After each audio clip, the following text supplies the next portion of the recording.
तक सड़क जाम की समस्या है, तो हम समझ रहे हैं कि पहले 40 लाख के आबादी पर एक भी ट्रैफिक पुलिस हुआ नहीं करता था। अब यहाँ डीएसपी भी हैं, इंस्पेक्टर भी हैं, थाना भी खुल गया, सब चीज़ हो गया। अब स्वयं उन लोगों को लीड लेना चाहिए। पहले डीएम को और एसडीओ का ये भार होता था, अब तो उसके लिए आ गया है। लेकिन हम देख रहे हैं खाली मोटरसाइकिल से लोग वसूली कर रहे हैं, गाड़ियों से वसूली। लग रहा है कि इन लोगों को सरकार ने इसलिए भेजा है खाली वसूली करिए। हम समझते एक बार अलर्ट कर दीजिए, गलत तो ट्रैप में आएंगे ही, कितने दिन के नहीं गलत। पहले जो चीज़ मूलभूत सुविधा चाहिए शहर में, उसके लिए ना आपको सोचना चाहिए। आप टाइम टू टाइम वो भी करिए, लेकिन 24 घंटा खाली मोटरसाइकिल या गाड़ी से फाइन करना पूरे बिहार में परिपाटी हो गई। कोई मधुबनी का बीमारी नहीं है। ये मधुबनी का बिहार को एक लगता है नया डिपार्टमेंट, टैक्स डिपार्टमेंट हो गया, कलेक्शन डिपार्टमेंट हो गया, वो परिवहन डिपार्टमेंट हो गया। पहले लोग कहते थे सेल्स टैक्स, उससे वसूली करना है बिहार का रेवेन्यू। एक्साइज का था, तीसरा माइंस का था, चौथा रेवेन्यू का था। ये पांचवा ऐसा डिपार्टमेंट एक तो आ गया है, जैसे रजिस्ट्रेशन वगैरह में था, ये ट्रांसपोर्ट डिपार्टमेंट आ गया। सब जगह मैंने परेशान है लोग, लेकिन कोई बोल तो नहीं रहा। इसके डबल इंजन की सरकार है, कौन बोलेगा? तीसरा इंजन तो होता नहीं है। तीसरा इंजन है वो पंचायती राज। भारत के प्रधानमंत्री आए थे 24 तारीख को, पंचायती राज पे आए थे, लेकिन पंचायती राज को क्या मिला? बड़का बक्सा मिला। क्या मिला? पंचायती राज का 29 डिपार्टमेंट का कि नहीं, मैंने मूलभूत जो उनका अधिकार है वो दे दिया प्रधानमंत्री जी। कि मुखिया का कि नहीं बहुत इज्जत बढ़ गया, कि प्रमुख का इज्जत बढ़ गया, कि जिला पार्षद का हो गया, कि नगर निगम में वार्ड काउंसिलर का हो गया। अरे भैया, आप कहाँ से स्टार्ट करेंगे? मेयर को तो पावर है, डिप्टी मेयर को झुनझुना पकड़ा दिया गया है। सारे पंचायती राज को मुख्यमंत्री जी झुनझुना बजा दिए हैं, कोई पावर नहीं है। टाइड अनटाइड में फंसा दिए हैं। ये कर सकते हैं, नहीं कर सकते। जैसे विधायकों को पहले था कि जहां जनता के पास जाते थे, जो मूलभूत सुविधा के लिए लोग तकलीफ बताता था, विधायक उस सबको करता था।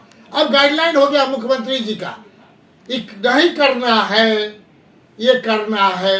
बताइए, ऐसे ही चलेगा? ऐसे ही शीर्ष पूरे देश में 1 to 10 में ले आइएगा डबल इंजन की सरकार, ले आइए। और अंतिम पायदान में पूरे देश में है, और अंतिम पायदान पर ही रहिएगा जब तक इन चीजों से बाहर नहीं निकलिएगा, जब तक सबों को नहीं जोड़िएगा, हिंदू मुस्लिम सिख ईसाई हम है भाई भाई, तब तक ही सफल नहीं होइएगा। पहला का जवाब ये है। दूसरा, ट्रांसपोर्ट का आपने कहा। तीसरा, जो वाटर लेवल है नीचे चला जा रहा है। क्यों जा रहा है भाई?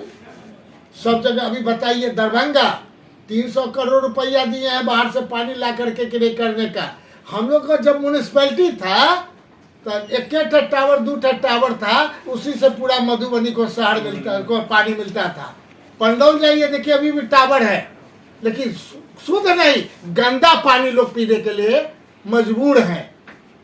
ये समझ में नहीं आ रहा है। जल नल योजना के बाद ही क्या मुख्यमंत्री जी को सपना है कि जल नल योजना भारत सरकार कर रही थी, हम पैसा दे रहे हैं, मुख्यमंत्री जी कहते हैं अपना पैसा से कराएंगे। जैसे लगता है बहुत इनकम इनको हो रहा है। तो आप कितना कराए ये तो आप ही जानिए। अरे 6 जिला में गए, सब मुखिया को आपने फंसा दिया, सब वार्ड सदस्य को फंसा दिया। ये फंसाने वाला काम होता है। इसलिए लोग सोचता है पंचायती राज के गर्दन पकड़ के मरोड़ दो, यही पंचायती राज है। और जिस दिन, ठीक है, बाबा साहब अम्बेडकर साहब ने कहा है, बहुत सही कहा, कि शिक्षा जो है शेरनी का दूध है, जो पिएगा वो गरजेगा। तो जिस दिन इस जनता गरजेगी तब इन लोग को होश आएगा। अब यही इसलिए कहना चाहते हैं, शालीनता के साथ कहना चाहते हैं, जो अधिकार है वो रखना चाहते हैं। एक तरफ जितना भी है बताइए, एक तरफ पूरे बिहार में SC ST का जो सर्टिफिकेट बनता है जीवन भर वो काम आता है। OBC का लिस्ट बनता है, हर एक बार कहते हैं कि आपके नहीं जाइए, ये नौकरी के लिए थाना दौड़िए, CO के यहाँ दौड़िए, BDO के यहाँ दौड़िए।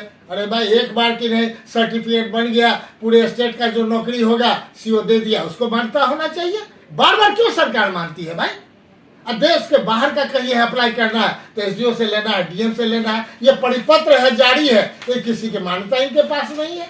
इस समझ से पड़े है कि सरकार लोगों को तंग तवा करने वाली सरकार है कि राहत देने वाली सरकार है। इसलिए मेरा आग्रह है आपके माध्यम से, डीएम से भी हम पर्सनली जाकर के आग्रह किए हैं कि आप एक बार एसडीओ साहब से भी कहे थे, लेकिन अब तो नए एसडीओ साहब आए हैं, हमको लगता है कि निश्चित तौर पे वो संज्ञान लेंगे और जो बरसात से पहले आने वाला बरसात का ही ध्यान देना है नगर निगम को कि कहाँ कहाँ वाटर। हम लोग के टाइम में पहले 5-7 जगह पानी लगता था, अब सब जगह शहर में पानी लग रहा है, इसलिए कि सरकार 200 करोड़ रुपया खर्चा की है Raj canal, Kings canal, Watson canal, अब बनवे नहीं कर रहा है 10 साल से।